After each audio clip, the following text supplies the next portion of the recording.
Test.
Ladies and gentlemen, welcome to this debate, which is part of the World Schools Debating Championship 2015.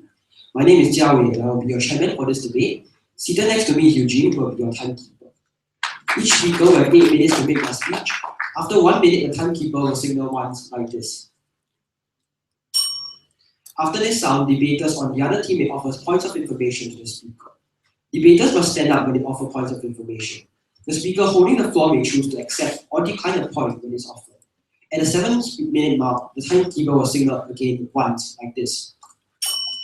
After this sound, no more points of information will be offered for the rest of the speech. At the 8-minute mark, the timekeeper will make a double signal, like this. After this sound, the speaker must conclude within a few seconds. After the 6-minute speeches, each team will have an opportunity to make a 4-minute reply speech. This can be made by either the first or second speaker of the team. No points of information will be allowed during the reply speeches, and opposition will make their reply speech first.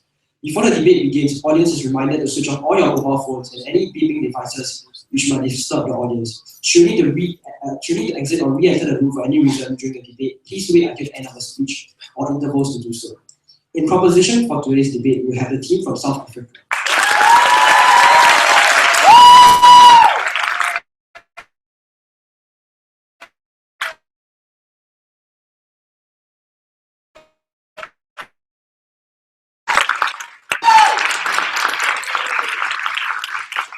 The second speaker is Amelia Warren.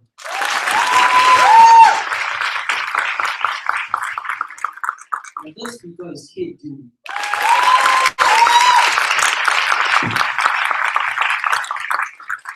Amelia Warren will also be doing the team's reply speech.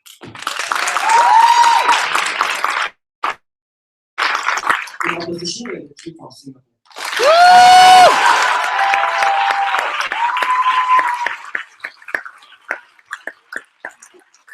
The team's first speaker is Arthur Lee.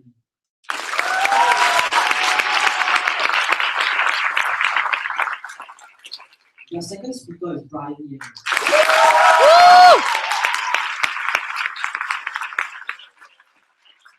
The third speaker is Ernest Goh.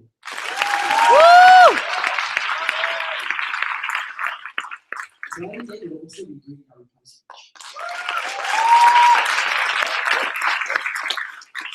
The adjudicators for this debate are Mr. Branislav Fiesio from Slovakia, Ms. Aislinn Flynn from Canada,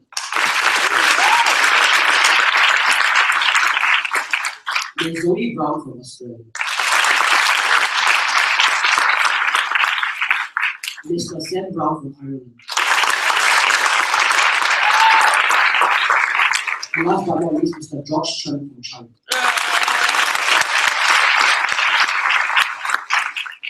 The motion for this House believes that affirmative action policies are counterproductive in reducing inequalities. Without further ado, I invite the first speaker from the side of proposition to open the debate. Please welcome Desmond Furlong.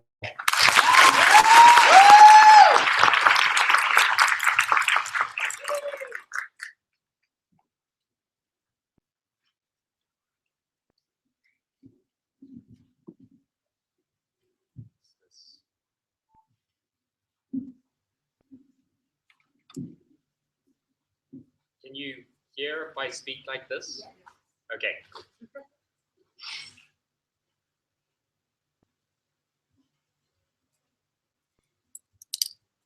Inequality is about far more than just uplifting one or two individuals. We're going to tell you as side proposition that it's not enough to uplift the minority if it harms and is counterproductive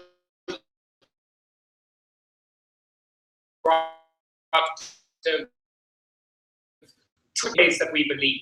The first is that it hinders the societal discourse that we are currently seeing on a trend towards acknowledging and dealing with past discriminations and regresses it or prevents the same progression that we would have seen without it. The second is that it necessarily takes place of other alternatives that we could have used that would have been far more effective.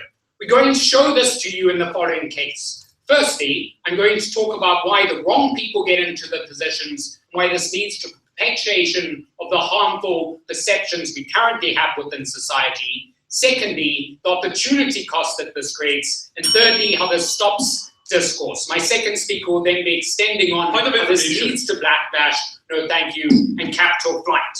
So, firstly, let's be very clear where we stand in this debate. We're more than happy as side proposition to invest in things that uplift society in general, and as a result, decrease inequality within that society. So investing in public education that allows people to receive education that they didn't get in the past, and then gives them the ability to access opportunities. What we're not okay with is affirmative action. So what is this and what do we reasonably need to defend? Well, affirmative action is things like quotas, positive, no thank you, discrimination, where you actively will allow someone from an oppressed class group into a position, regardless of whether or not they actually have the qualifications for that position.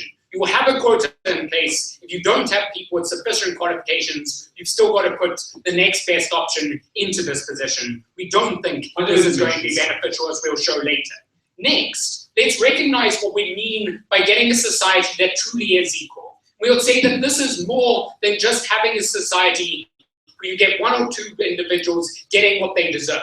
We would say it's a society that doesn't have racist rhetoric within it. It's a society that, as general, doesn't discriminate against women. This necessarily means in order for us to benefit the majority of people from this past discriminated group, we need society as a whole to buy into the fact that they should be equal. Why? Because you never truly can get past inequality, substantively giving the positions. If the rest of society to discriminate against you, you continue to be made to feel inferior, which is why we need to change society as a whole. So with that, then we move on to my first direct point of positive matter as to why we get the wrong people into position, why we perpetuate these harmful positions. What we would say often happens when you implement a quota system that allows for certain students into university or for an X amount of people to get managerial positions is that you get the wrong people in these positions. Number of reasons here is that we see that often there isn't enough qualification situation here where you often have a case where there was past inequality with education. Now you necessarily have to have people without the necessary qualifications getting into power. We would also the dichotomy here, right? If there's an individual with far superior qualifications under the status quo, we're happy to have anti-discrimination laws that then say they should get the job, right? If you're only being discriminated against arbitrarily. What affirmative action means is that even if you don't have those qualifications, we still place you ahead of someone else because of your past. The second is that we would say the reason why you get the wrong people in power is because of the type of perception that those business leaders are going to get. We would say when you have someone within a business who doesn't or currently discriminates against people, what happens when you implement a quota system is they then don't go for the person who's going to be the most prominent leader, they just go for the person who is most likely to go for the person who had the most advantageous person. In the case of BE in South Africa, it's a person who at least came from a middle-class background, as opposed to he who was most discriminated off. They also don't select on ability, as opposed to third, is that you get tokenization. And this means that even if these people are perfectly capable of doing their job, they are inhibited from doing that job when you tokenize them by saying to the rest of society, they're only there because of a quota. Why? Because that sends a message to everyone in the workplace that they don't intrinsically deserve to be there. What's more, you also send a section that even those who got there on merit now are tokens as well. That the only reason the company hired them was not because of ability, but because of the perception within them. What this means is that these people are now actively not listening to them in the workplace. This means it's very hard for them to do a good job, even if they are perfectly capable, because no one takes their leadership seriously. No one ever listens to them when they tell them to do something. They don't give their ideas credit, which means that they have an inability to express themselves and perform well. But what's more, when these people are often inclined to mix up as we combine this, means that there's a confirmation bias, where people continually think that if they mess up, this is because they aren't good enough. This means as soon as they make one mistake, people within that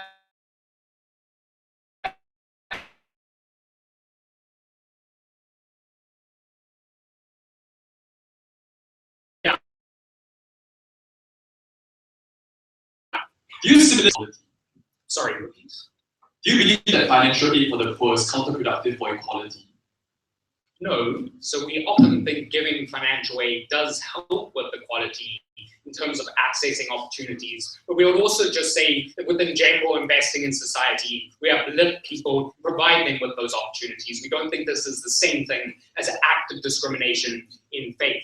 So now let's move on to the next point. And this is in terms of the severe opportunity cost. What we would say is that there's a limited capacity for any reasonable government to implement certain policies that benefit those who are oppressed minorities. There's a limited amount of political discourse of time within Parliament that Parliament is going to address to women's issues. When we focus that time on implementing quotas, we necessarily take it away from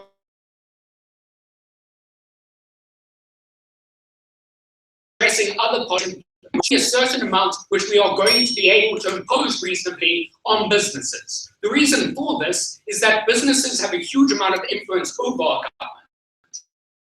At the moment, extend tax rates beyond a certain amount. We would say this is indicating the fact that we only have a certain sway over these companies when it comes to addressing these policies and to implementing them.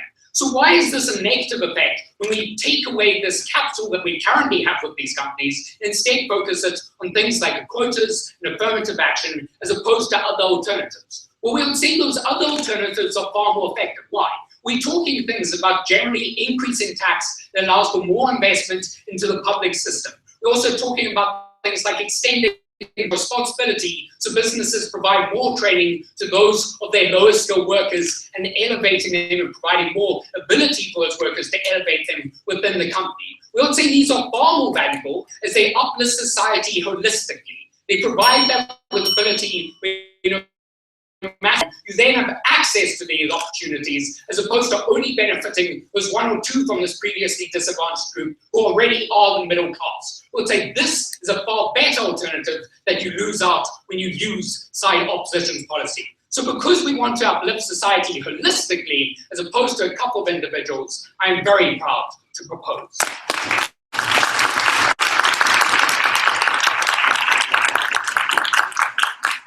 I thank the opposition speaker for his speech. And now to open the case, sorry, are the adjudicators ready?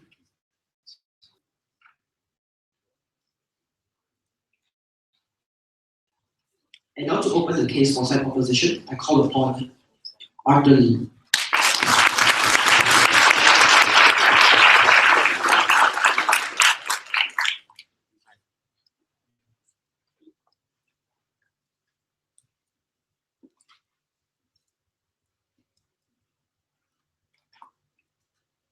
On team opposition, we believe that sometimes it takes the state of action to change the state. That's why we believe that affirmative action has worked in correcting inequality.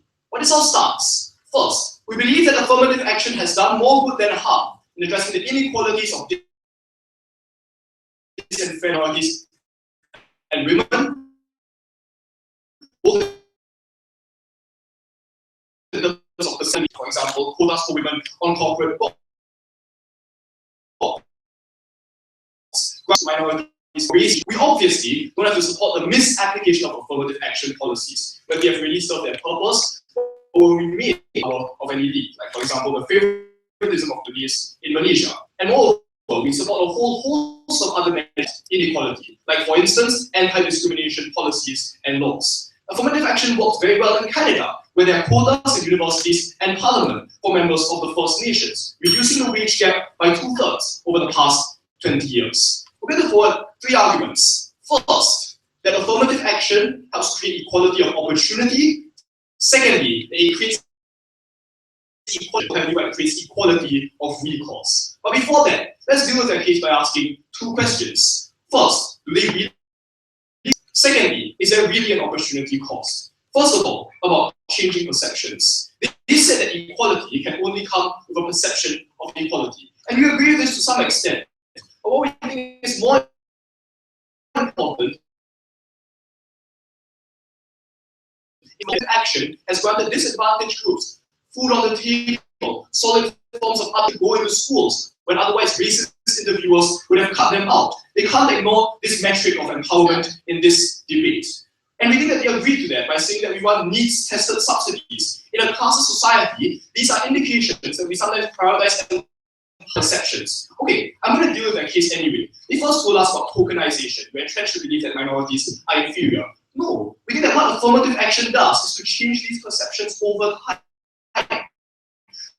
You break the myth that minorities can succeed. For examples like Attorney General Eric Holder in the USA or the Secretary of State Condoleezza Rice, important individuals who did succeed. Moreover, affirmative action changes the way minorities view themselves in spite of this discrimination. It provides them with role models. It tells them that the state believes in them. So it in some way rectifies all the discrimination and the inequality created. The next thing they told us was that this entrenches the belief that they will fail because they are incapable or they will not meet the minimum qualifications. First of all, we think this is not true. Obviously, we won't promote an unqualified minority to a corporate board. There's still minimum standards that have to be abided by every affirmative action policy.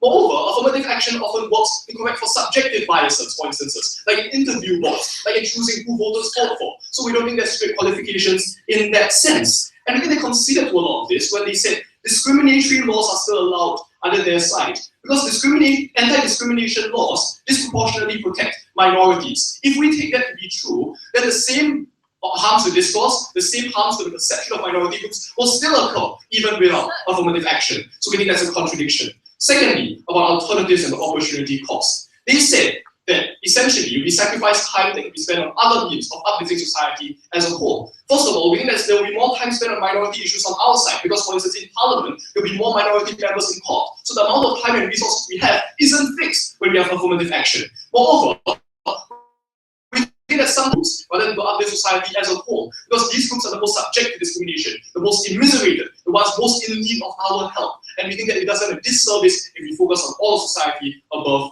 them. First argument on the equality of opportunity. The thrust of this argument is that affirmative action policies across the world have helped to reduce inequality by granting minorities a greater chance and empowerment. A big part of inequality consists of tangible difference between races and genders in terms of income, education, and opportunity. There are plenty of reasons for this. Entrenched racism among interviewers who believe that minorities cannot make the cut. Intergenerational poverty, where minorities are too poor to take care of their children. We think these inequalities are more important than perceptional inequality because they concern the rights of minorities in a direct and fundamental way. Why does affirmative action make them better?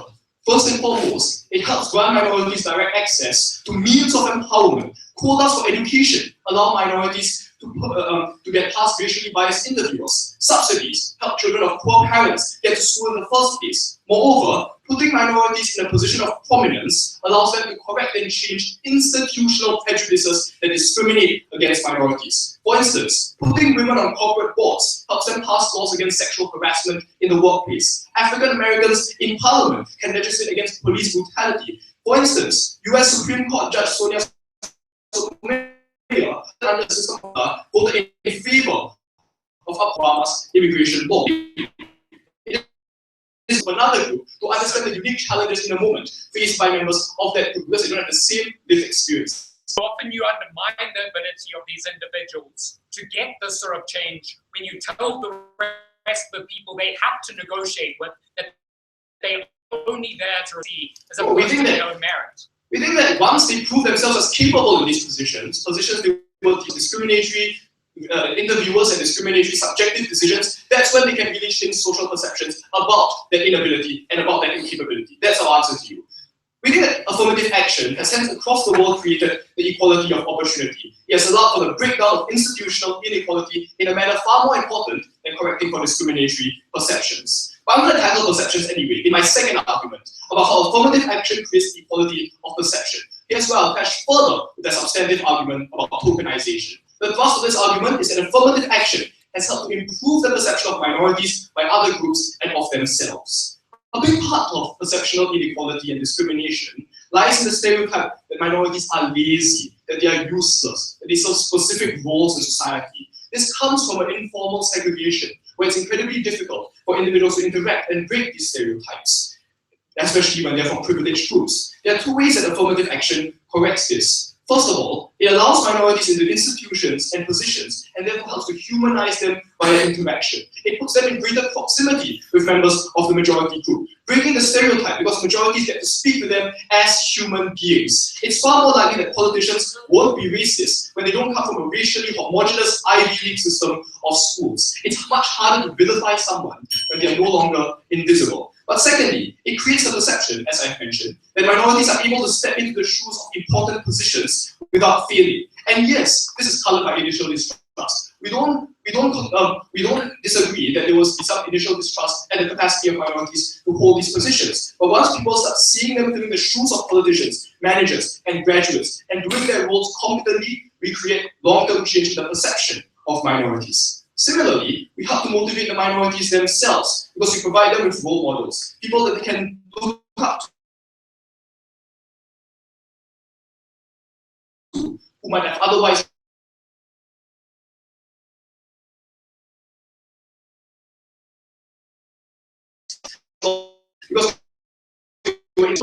organization tells individuals that the state believes in them, that they can make a difference, and helps to motivate them to achieve higher. Therefore, we help minorities succeed in a world that is stacked against them. We're very powerful for this.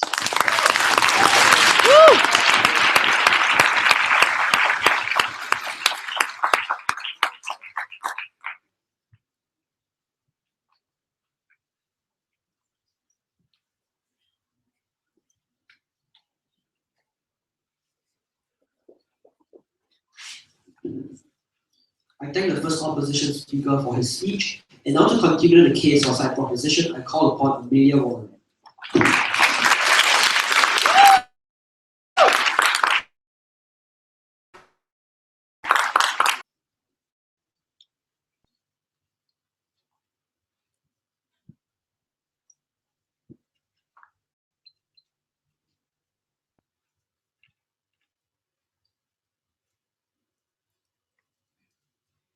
Let's be very clear about something in today's debate. No group has ever achieved any kind of the assistance of society as a whole. That is why when that group is vilified, when that group is obscured, and when that group is perceived as a threat, we cannot get equality, we only get regression. In my speech, I'm going to be speaking about why this perceived threat translates into a lack of capital and why we aggress in terms of the equality that we see in the workplace. But before we do that, there are a number of questions that we need to ask. The first question is how realistically companies are going to react to this and what we're actually talking about. Because what's important for Singapore to understand in today's debate is the worst situations where we can blatantly see that one person is being discriminated against purely because of the color of their skin or their gender. We do policies like anti-discrimination laws. We can also ensure that people are uplifted from a grassroots level and pull money and funnel funds into making sure that they are upskilled and can get to that position where those discrimination laws can apply. What they need to prove to in today's debate is that they can circumvent all of those kind of issues, all of those kind of policies, because that's the way that and puts people in positions where they have a significant lack of skill and where otherwise, even looking at anti-discrimination laws, they would have not been able to get those positions. So then looking at that, let's look at the analysis that essentially Singapore, thank you, has brought to us thus far. Essentially, all of it was pivoted around the idea that now, because they are in these positions of power, they can succeed and they can at least put food on the table. And that's enough. No. So the first thing that we say is that also ensuring that people can still get the basic necessities like food. We can do that too. We don't think that that's limited to getting a job. But secondly, in the majority of cases, and this is really where you need to respond to our analysis, they will fail when they are put in that position. Because the company that funnels them into that kind of position doesn't have an incentive to upskill them as much as possible. In fact, the way that this is implemented in the majority of cases is they choose individuals who they know will not fight with their authority, who they know, assuming there is this kind of subconscious bias that exists, will not need to be managed and will not need to be handled, and so they can subvert the authority that they would have. That's incredibly important. So it's comparatively worse to put people in these positions because of anything. And if your analysis about how people's perceptions hold according to what they see and who they see in positions of power, if anything, this makes that comparatively worse. Thirdly, though, let's assume that that wasn't true. We still tell you that when society as a whole is still affected by these kind of stigmas and these kind of biases, then we still get a bad result. Why? Because when someone sees a woman who is placed into a position of power, just because of a position of power, they're far more likely to trust the decisions of that woman, right? So when you as a politician make some sort of mistake because you were put there because of a quota, then people see that as a confirmation of their bias that already exists. That means even assuming that they could do the same amount of work, they could do the same quality of work, we still get that kind of negative perception coming through. And then the next thing that they told us is that when you are in positions of power, you can influence people because you can become a role model, you can influence the people that you interact with, and you can influence the kind of political rhetoric that we create. But that's just not true either, right? And here we need to understand realistically what the opportunity cost here is. Because when you use an incredible amount of your political capital in order to get people into these positions, it means that the rest of society and generally with political issues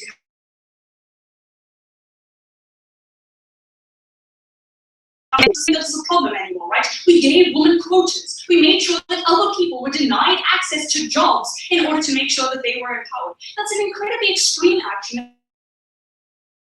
it's also one that aims to discourse further Point of on that information. issue. That also translates, therefore, into little girls hearing that kind of discourse around a dinner table. It means the little girls view like the bigoted politicians speak over and over again. In fact, we think the overwhelming perception, if you want to talk about role models, is that they got there based on false pretenses. It's a really good thing when a black man in America is able to become president, not because there's some sort of quota system, but because he was able to do it for himself and not because the rest of society, and not because he needed a white man's help to do so. I'm very proud to say that people can get into these positions of power without needing your help. That if we're talking about a very racist society or a very sexist society, that is only going to make things worse.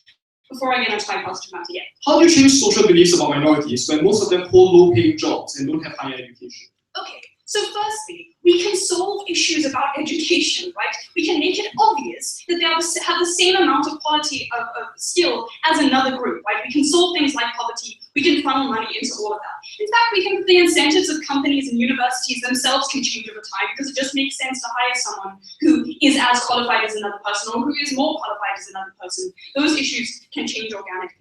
But in my speech, I'm going to essentially be speaking about the world we create in terms of the business sector and in terms of uplifting people. And this is assuming, Point of information. no thank you, that we do get some sort of threat and that we do get a situation where wealth leaves that kind of environment. Because even if we did result in a situation where companies were incentivized to train their workers, we still result in a worse alternative. Because affirmative action as a policy to implement for any kind of company is incredibly expensive. It means hiring people who are often underqualified, and either that means that you have to upskill them, which takes a lot of resources, or it means that you have to hire other people to cater for that lack. Lastly, though, it means that you're taking people who are from that job opportunity, people who could have, and I'll take one of you in a moment, who could have potentially had that ability and had that skill there already, and removing them from that position. So that means that you get confidence in that kind of business environment. Yeah.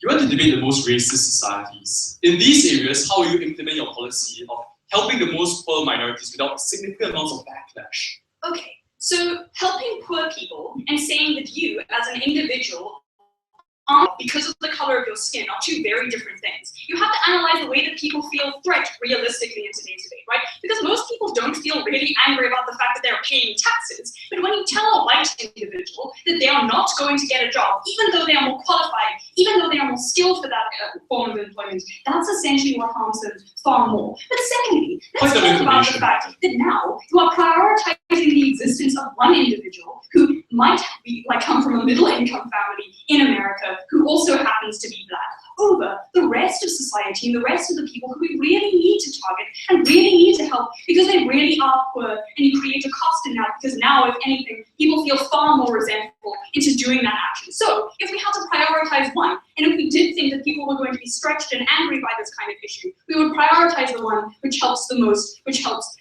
poor. But what's important about my argument about capital flight and the fact that businesses are now very likely to just go to places that have lower labor restrictions, or specifically small businesses have an incentive to just entirely start up in new areas, is that when we get a lack of investment and when we get a lack of funding, that hurts the most vulnerable groups most. It means that we don't have enough money to implement the kind of substantive change that is most important in today's debate. It means that groups themselves feel more animosity to each other because they feel that kind of tension, because they feel that kind of threat. Ultimately, that translates into people in work, regardless of what racial group you are, or specifically someone who's a minority in that workplace, feeling threatened, feeling like they're being undermined. It means that everybody else turns away from them and chooses not to help them, chooses not to try and advance them in that position. So they have no access to power, they have no access to accountability. I'm very proud to stand on slide off this proposition.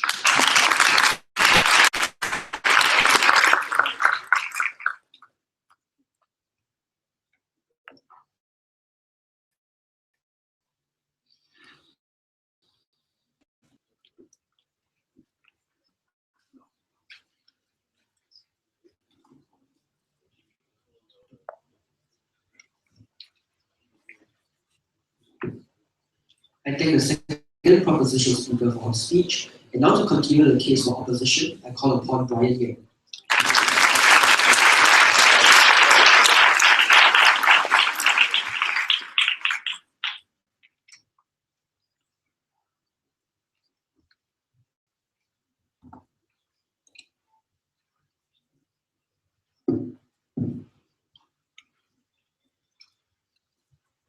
I quote the second speaker. No group has ever achieved upliftment without the help of society. We agree. But it's true that this has never ever happened without the help of the state. And that is why we're very firm in believing that to change the state of man, we need a state of action. Two questions in the House today. First, how do you achieve equality in opportunity? And second, less importantly, how do you achieve equality in perception? First, how do you achieve equality in opportunity? We've already told you from first speaker this is more important, as they're willing to admit we'll provide financial aid to individuals, already recognizing that sometimes economic empowerment is more important than the perceptions we create in the short term. We didn't hear any response to this in a second, so we believe they conceded it. But yet, they still spend a lot of time on perception. But let's deal with what they had on opportunity anyway. Their main line of analysis was this. We'll have the wrong people in these jobs, and therefore it will create backlash. Okay, one. So what about the white people who currently do not get there simply because of the discrimination laws that aren't fully effective? Look, think about this. If there were two individuals who were equally qualified, it's very easy to say, I prefer the white guy because he was more amicable to conversation. He was able to interact better with other individuals. There are very subtle things, no thank you, that makes discrimination laws often ineffective. We correct for these gaps. So very often we do put people who are qualified and right in these positions. Second, they claim we do not incentivize people like you to uplift or train these individuals. Why? You are a corporate entity who seeks corporate outcomes. So your really primary issue is not to just discriminate against a black guy, it's to earn money. So I suggest you would train him if you're going to have to stick with him anyway. But here's the most interesting rebuttal, which is that their problem can be solved with more affirmative action. Think about this. With more affirmative action, we'll have more people in university and higher education. This needs more qualified individuals to fill the positions they believe cannot be filled by these individuals. So the real solution to their problem is actually not removing affirmative action, but putting more of it in different institutions. Please. The reality is that if you want to talk about this, we've told you why it's an opportunity cost to fixing real education. The problem is when you have affirmative action in tertiary education and universities, those kids go there and they fail. So if key assumption. Don't support So key assumption with their whole case so far, that opportunity cost is static. What's my first speaker's analysis? Opportunity cost changes at the point in which you introduce new actors into the equation. What do we introduce new minority members, new members who were previously discriminated into politics? It is far more conceivable that many of these minority issues will come to the forefront. So opportunity cost is not static. Their whole analysis was based on this. We believe this can easily take it out. No, thank you. They did not clash to my first speaker's second argument about the soft tyranny of expectations, how people believe that they deserve less, how we break inferiority by creating role models, by allowing people to show that they can succeed, tangible reasons why we can create opportunity in the long term. These will diminish. We told you that it can increase. But more importantly, people can now have a platform to speak up about these issues. Previously, minority members often did not have this vocality to make these issues important. So at the point in which we put them in positions of power, or eventually get to positions of power, we can increase this vocality. We can also expand the kind of policies that are put in place, not just increasing taxation, as the first speakers, cold hard economics would like us to believe. Well, thank you. So, when we create equality and opportunity, we think we do that best with affirmative action. Second question, how do we change perception? We're going to admit outright that we will create some sort of short-term perceptual harm. We are fine with that. What we argue is that we create changes in the long term. But listen to this. They were already willing to concede that sometimes we do give unfair protection to individuals. That's why they were willing to say anti-discrimination laws are fine. Even though they overprior groups and can create the same kind of backlash if you say that wasn't really discrimination. He just didn't deserve it because he had no interaction skills. So the same kind of perceptual problems is created at the point in which accusation laws are fine as well. They say they will get there himself. Essentially, anti-discrimination laws is a clash against that. Second, they say they will tokenize his existence. So once again, the solution to this is actually to have more affirmative action laws. Why? At the point in which you have a huge number of individuals in your company, which are minorities, or in your parliament, which are minorities, your interaction with them is more humanistic. You understand them not as invisibles, but as individuals you can interact with. No response on their side. This is important because that is really what changes perceptions. Not the informal segregation that is created at the point in which you do not have affirmative action. So that's how we create change in the long term. Last, they're arguing about capital flight and job loss. Okay, so my second speaker, their case has shrunk only to business, but let's take them down anyway. So So, at the point in which you are saying where we can give people job benefits and you will take this money away perhaps to fund welfare schemes, since you say we'll take tax money to help the poor anyway, the same kind of exchange still happens, the same kind of backlash still happens. So,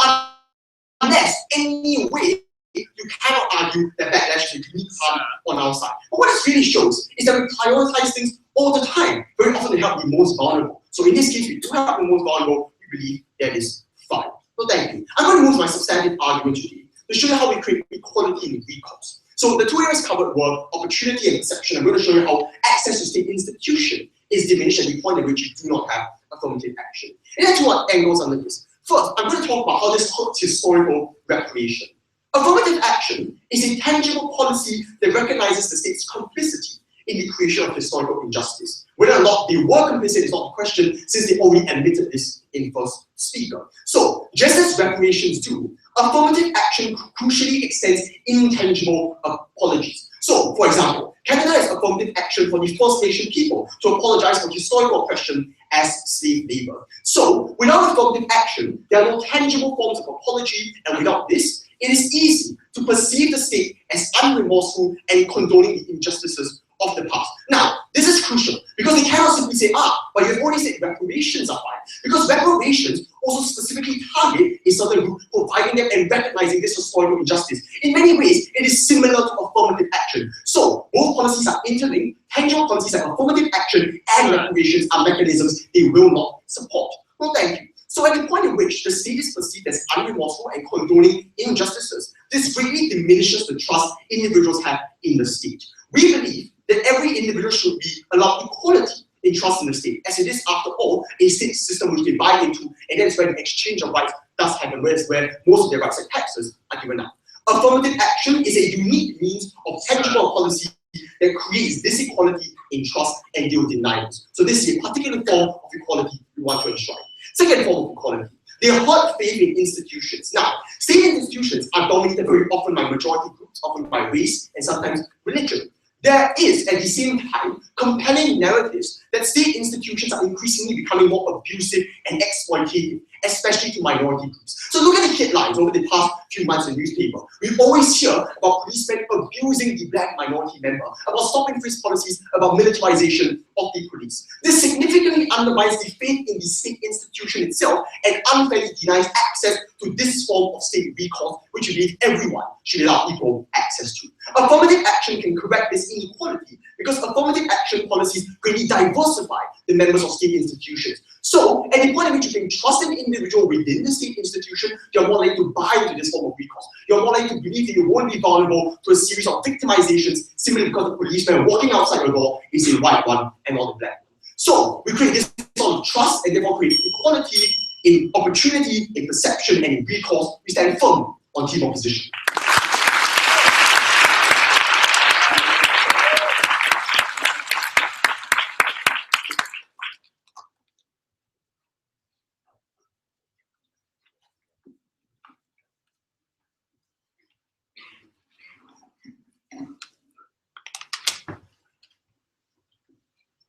I thank the second opposition speaker for his speech, and now to continue the case for said proposition, I call upon Amelia Warren.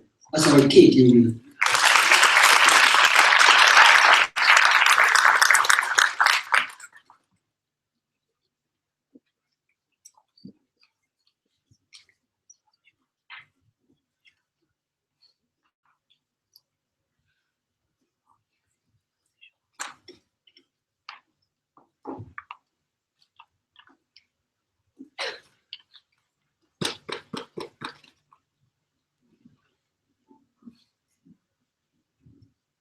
That's okay.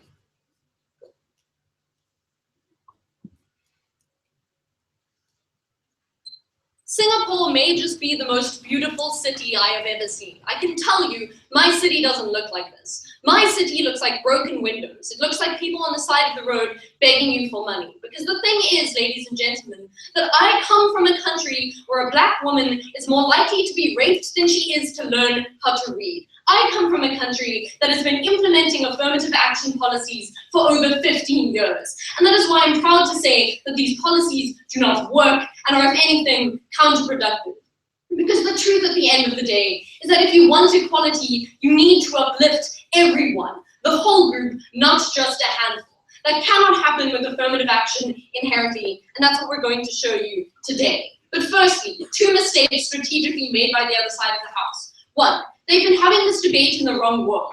They've been trying to talk to you about cases like Canada, but in reality, if we're looking at the problem of solving inequality, we need to have this debate in those cases where inequality is greatest. We would invite Singapore to step into Africa, because the truth is that that is where these problems are the greatest. But secondly, they've mischaracterized what rich people in the world tend to be like.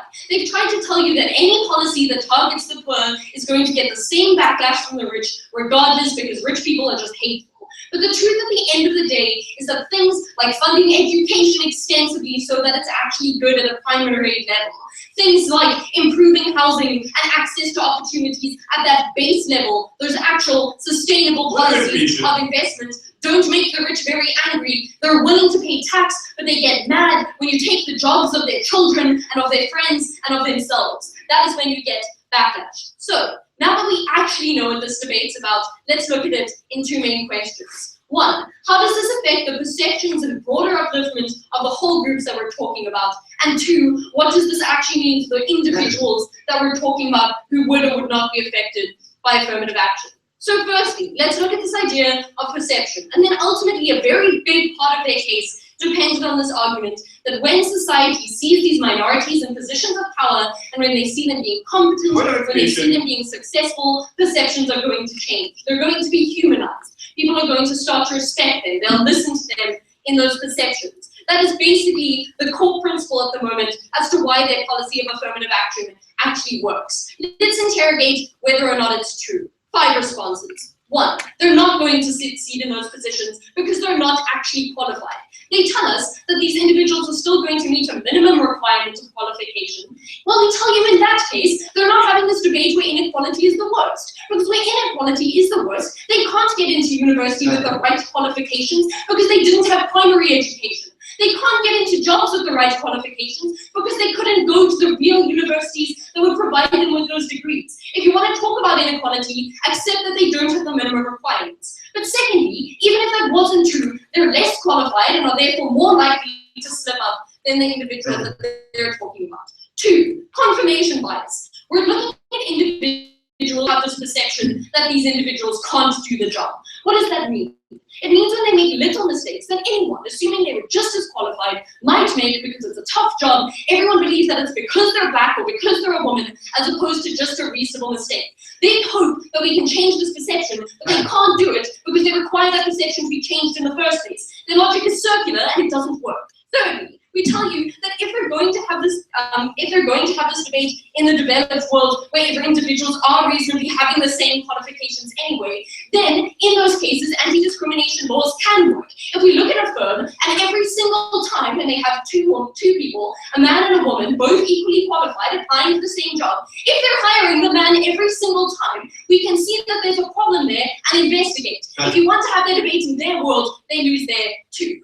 4, these individuals, regardless, are likely to do comparatively worse because we've told you why these firms don't have an incentive to train them. 5, even if that was not the case, even if in the vast majority of cases people are successful in these positions, because of the perceptions and biases that societies have, the only stories that people are going to talk about, the only instances that people are going to notice are the times when the black man, the times when the woman slips up. You entrench the damaging perceptions because those perceptions are there, you don't make a difference. So the majority of their efficacy is out of this debate. Let's look at their next argument here. They told us that we improve this through the perception of humanization.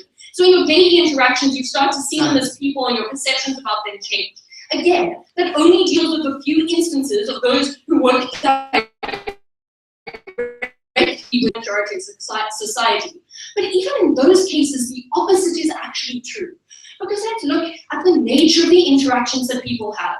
Because when you're interacting with the guy that's been promoted above you, even though you think you're more qualified, or you're interacting with the guy that stole your friend Pete's job, you're not going to be happily interacting with him, you're going to hate him. And so every interaction you have with him is tainted by that hatred and doesn't result in humanization. In fact, all you do is demonize them and bring the demons onto their home ground. You don't get long-term change. Lastly, they told you you're going to have positive change in the future, because once you give them these positions of power, they're able to make sustainable change in the long run. No, that requires them being given a position of power in those firms in the first place. Doesn't happen because of the exemptions we've already outlined. But ultimately, even if it did, it requires those people to listen to them. If you want the politician to get to the top or the parliamentarian to get to the top, people along the line have to respect them.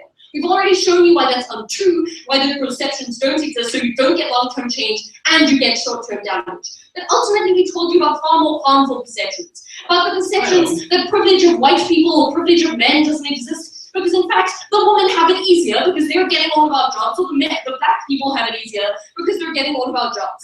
That means they stunt the opportunity to implement other policies. This is important because if we ever want to fix inequality, we need to recognize that no one policy is ever going to do the whole job. But the problem with affirmative action is that it means it's the only policy we can implement because it shuts down discourse, because it creates the belief that the problem is over. And in that way, you never get long-term change. Even if you have a few more people in parliament, you still need the buy-in of the rest of society, which you don't get if you implement affirmative action. Go. So we implement affirmative action in primary education, secondary and higher education. Why is the solution to renounce any and all affirmative action policies? Okay, so here they just don't tell you what they're lying about what affirmative action is, right? Affirmative action doesn't mean helping the poor. That's a ridiculous definition. We're perfectly happy to improve the schools in poor areas. That's not affirmative action. Affirmative action would be that of another person to give to say primary school, secondary school, etc. That's ridiculous and unnecessary and doesn't change the problem. More affirmative action isn't going to do you any good. It only accelerates the harm that you have. They don't even help these individuals they're talking about. Because what we needed to hear an engagement from the other side of the house is that when affirmative action is implemented, it doesn't uplift the poorest black person. It uplifts those who are already in the top schools, who happen to have made it through and are existing in the middle class. Don't let them tell you that they're helping people feed their families, because they're not. They're just giving another rich black kid a little bit of a better chance. The truth is, they don't target those who are most vulnerable in these instances. But if they're going to talk to us about apologies, the truth is that people wouldn't be okay with reparations and alternative policies. As I've told you from their characterization of the rich being wrong. People aren't going to reject things like tax. They reject it when you steal their own jobs personally. At the end of the day, if you support the inequality, actual change, you support the side that knows what they're talking about, and you support South Africa.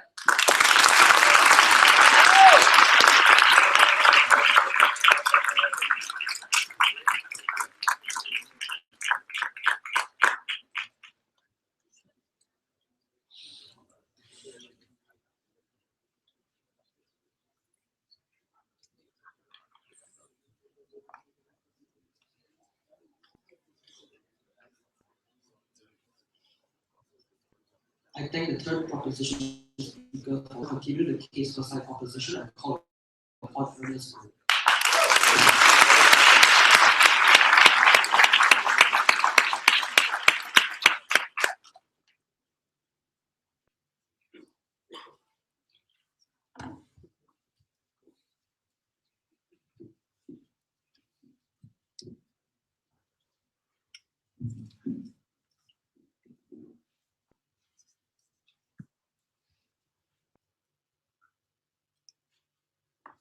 Contrary to what appears to be the case today, Singapore used not to be a beautiful city.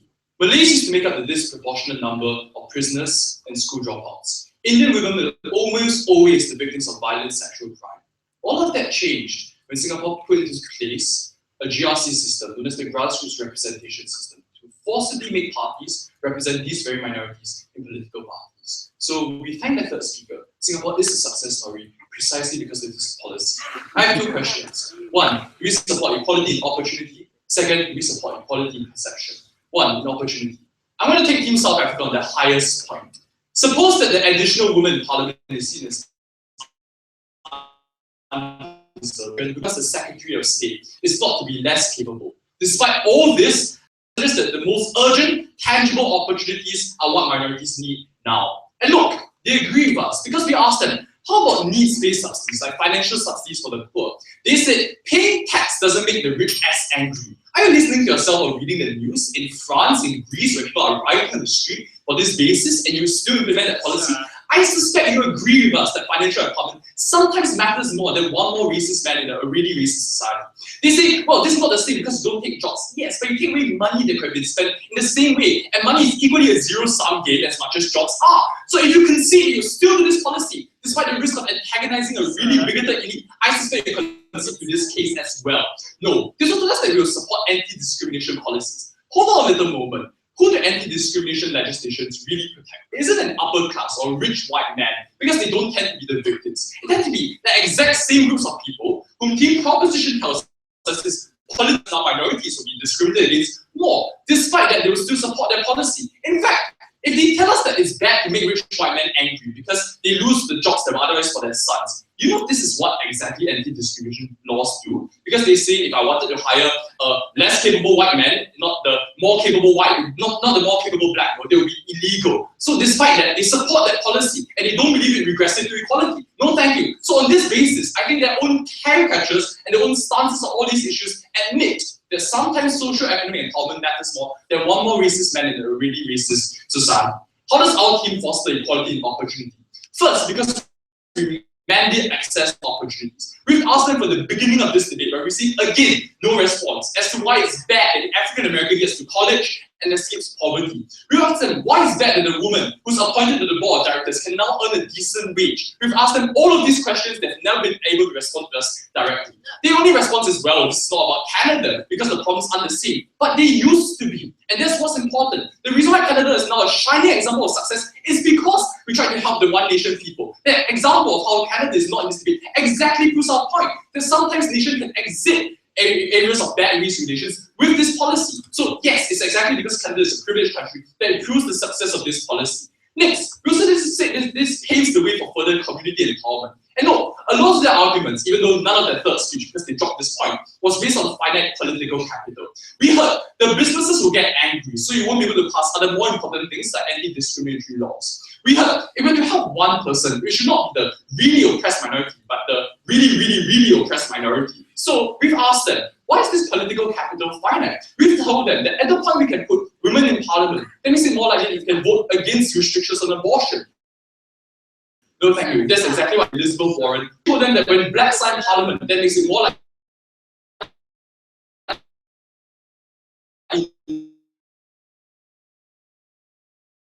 have every reason to make clear that it hasn't used that platform and that political power to make it clear to society that a lot more structural reasons exist that inhibit their progress. No. Finally, the attack was, you help the wrong people, you help the really oppressed people, not the really oppressed people. No, thank you. Our response is no, because there are many structural issues that plague a race as a whole that ultimately allowing one person to lobby against means the empowerment of the entire community. For instance, it's very hard to say, well, don't be racist in your brutal anti-black policy, but only for the rich blacks, but not the really poor blacks, because that seems to be kind of hard to distinguish. So there are many common struggles that we still think are quite important for us to fight against. Just because we help some, but not every single one of that oppressed group, is not an argument against this policy. In fact, I would suggest it's an argument against having more quotas for more black people. That's our response. Second, even if perception and equality in that respect is important, how does our side foster it better? Team South Africa observed, hold on, that society is discrimination. We agree. And we've asked them that if we were to debate the most racist societies, what the solution is. We never heard one, but let's declare what we will do.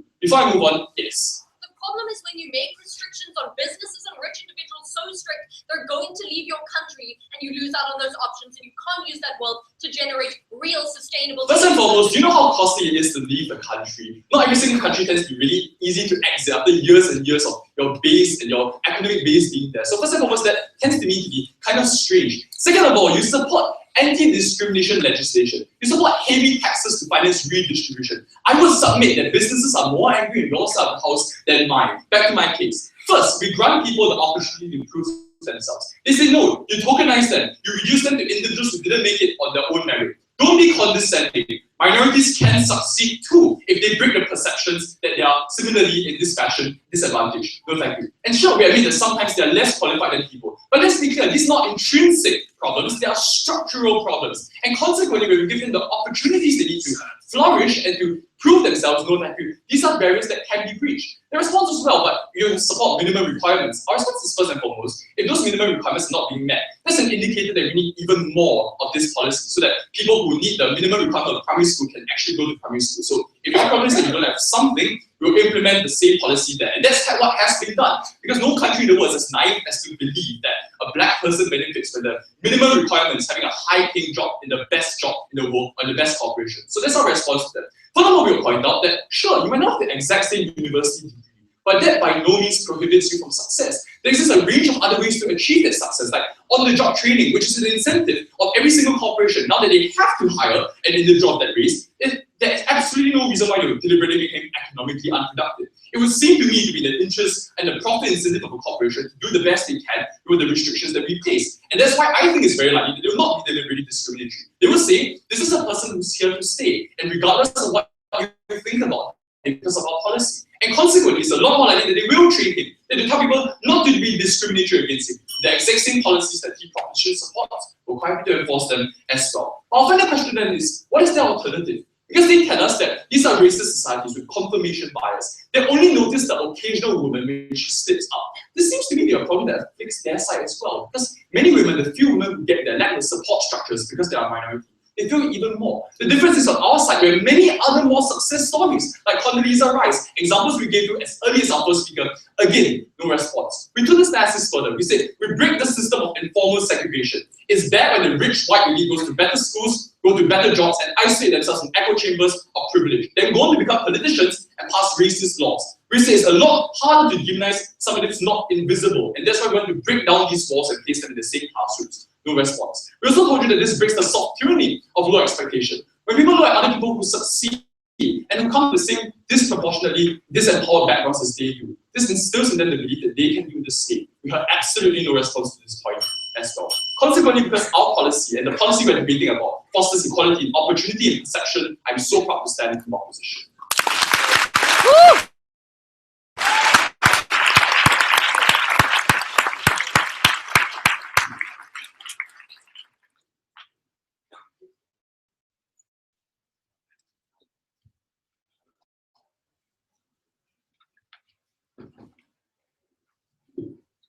I thank the third opposition speaker for his speech.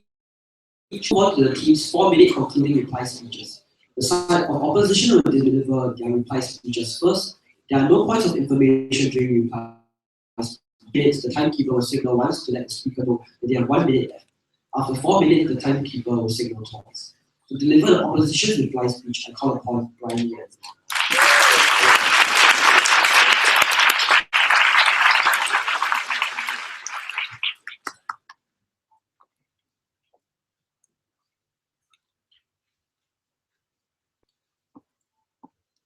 Sometimes the best indicator of when we know a team has lost a debate is when they choose to drop an entire argument we ran in first, emphasize in second, and again in third, but never really heard any response to it. Sometimes we know a team has lost this debate when their anchoring point from first speaker was lost somehow in third, and the second speaker's argument was only brought back in a POI to third opposition. Let's look at the world of team composition and the kind of shrinkage and droppage that has happened over time. The world of composition was a shrinking world. By their third speaker, the idea of opportunity cost has become lost in their shambles. We told you it was dynamic, it was changing. That is how we create equality and opportunity. No response. They ran capital flight in second speaker, they dropped it in third because we ridiculed it in second. They only got it back in POI and it was nicely refuted by third opposition. But they were not only a shrinking world, they were a world of concessions. Right from first, they were willing to concede that we would tax individuals to fund programs for the poor or for individuals who were vulnerable. We would provide financial aid to individuals who needed it. So they knew that upliftment was in of short-term perceptual harms. And yet we ask, why is it their third speaker spent literally 0 seconds on the idea of upliftment with the creation of jobs? They believe in anti-discrimination laws and admitted that sometimes we prioritize the vulnerable in the creation of a nation state. We heard no response to these concessions. They were a world that lacked responses. We told you about increasing political attention on the key issues, increasing time spent on these issues to change the way we see politics, to change the way we approach social policy. No response. We talked about role models. We talked about the soft tyranny of low expectations. We talked about creating firm economic upliftment, all of which was run in first speaker, no response on their side. They were a world, most primarily, amongst all this, that lacked a comparative. Because they would want the single black man to enter into a firm on his own accord, without the support structures that he needs, falling prey to the same confirmation bias, to the same racism that constantly exists because they believe it's institutional. We proposed a community. We proposed a structure. The vote of the proposition was not only unresponsive, was not only shrinking, they did not even know what they were fighting for. Let us move away from the vote of the proposition and look at the more promising vote of the opposition, where we believe in creating equality in opportunity by tangible upliftment. And you know what? They asked, that's only for the rich black kid. Okay, we'll have more affirmative action policies. We'll just put it more in place for individuals who are poor and at the same time a minority member. We believe in creating equality in perception, creating role models for you to look up to, like Condoleezza Rice, removing rather the soft tyranny of low expectations, your own belief that you deserve to be in this kind of position. We break inferiority when we give individuals a platform to show that they can succeed. That is how we create equality in perception. We create more political attention because individuals in power now have the power to change and to focus more on issues relating to minorities, relating to individuals who are discriminated. So political attention is dynamic. We take on this dynamic analysis. But most importantly, we humanize individuals. They are no longer people we talk about merely as hypotheticals in Parliament. We say, let's help that black guy by increasing our taxes and throwing money at that black guy. He becomes a person we sit next to in the office. We sit next to in the Parliament, and over time, we go to accept that he is a part of us. He is a part of this community.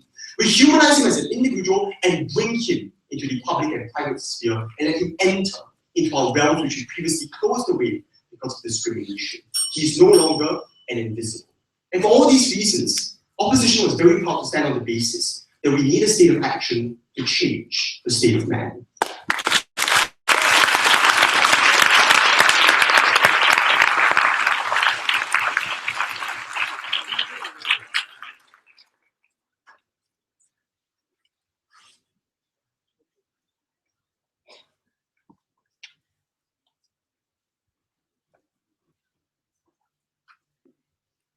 And now to conclude the case for side proposition in the debate as a whole, I call upon Amelia Warren.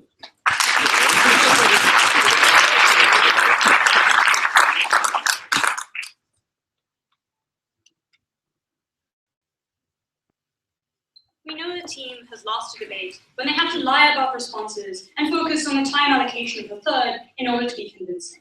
Because to tell a society that everyone deserves a chance is very different to telling a society that one group will receive that chance and will receive that allocation every single time. I'm going to ask 3 questions. First, perceptions of the powerful in today's debate, which is the most important. Secondly, how do we change the positions of the vulnerable? And then lastly, which world, assuming both were true, would we prioritize?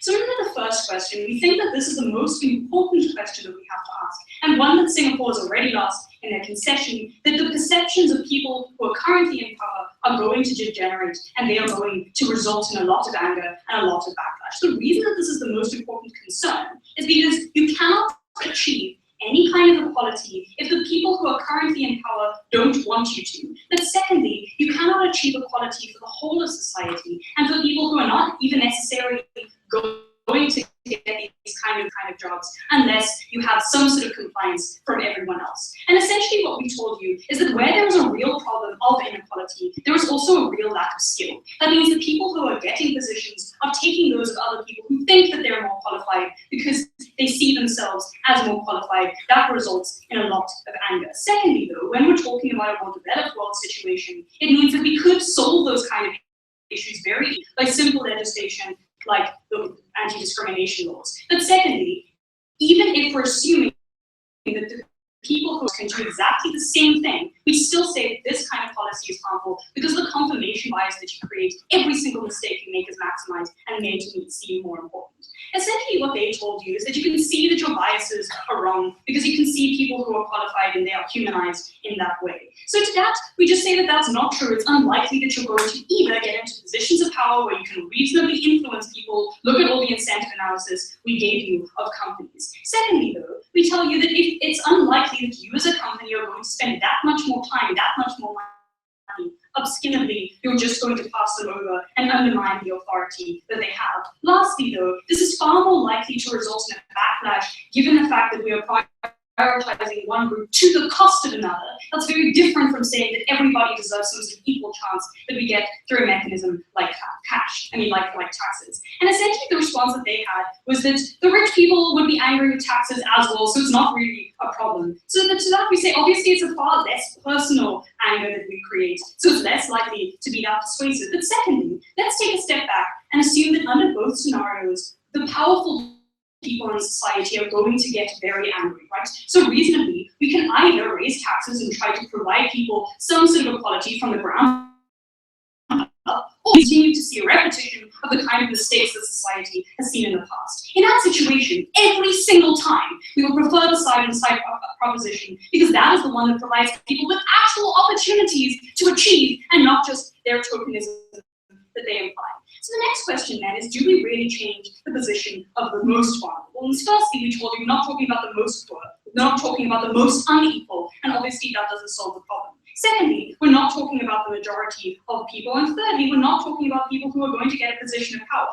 Fourthly, that when we're talking about a situation where capital flight is going to result, because businesses feel significantly limited, it's very likely that they're just going to go to other areas, and that limits our ability and access to funding. Essentially what they say is at least they get some money, and now they get the capacity to influence and they can bring things up like political issues for women. So obviously we can change in terms of the long term, the ability for these kind of groups to get money and to get these positions of power. More than that though, the important thing here is that the only way that society as a whole can adapt and change is if those political issues are actually taken seriously and not seen and dismissed as something that is already catered to. You need to appeal to people in today's debate, not just to the structure. I'm very proud to stand on side opposition.